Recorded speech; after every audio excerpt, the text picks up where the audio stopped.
Precision ibintu birutse gushindwa na Yago we na management yawe wabisobanura ute mu magambo make ibiki gushingwa by'ubuhemu wagiriye Yago ntago mbizi ibyo ngibyo ntabwo byabaye irangije ni show ubonye gute unagereranye niyo wakoze i Musanze ni show navuga ngo nukuva mu bwiza tujya mu bundi Musanze harahiye nano harahiye kandi yahiye kurushaho kabisa biranejije sana nimbeho yari ya danger ngenzi gutitira ariko ngezeho ngira ngo ngiye muri firigo ishyushye hano ambulance indirimbo yerutse kuririzinga yitwa Sekoma navuga ngo ni indirimbo yirwanyeho cyane ko si kenshi kumva indirimbo isanzwe ihatana igakomeza igakundwa mu bihe by'amatora turi muri campaign wese tujye kwinjira muri campaign irakomeza irakukuza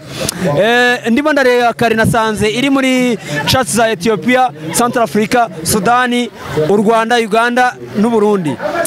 Ni indirimbo wasohoye we expecting iki ubundi uyisobanura gute kuba yaragerageze kwirwanaho? Ikintu navuga kuri Sekoma nuko yasohotse mu bihe bitari byiza kuba indirimbo wayituyisohora ariko nafashe risk mbishaka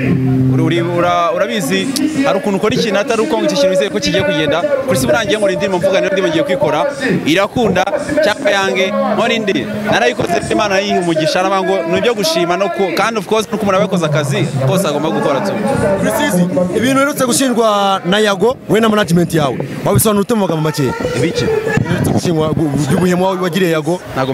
mbizi ibyo ngibyo ntabwo byabaye ntago mbizi bimbwira aho ibyo yanjye tujya kuri performance yawe n'ababyinnyi byagendaga neza reze my brother performance yawe n'ababyinnyi byarisawa cyane twagiye tukubwira ko ufite hit ariko performance kirati none warabizamuye cyane ni ibintu byakoroheye boneka nkangwa igisubizo rero ntago performance yari kibazo ahubwo nene narabona performance nyinshi ngo mbone ngiye yanyaho kandi ubu nurambona nibwo bigitangira urwa ngo nyine bakuru kuri Precision na Yago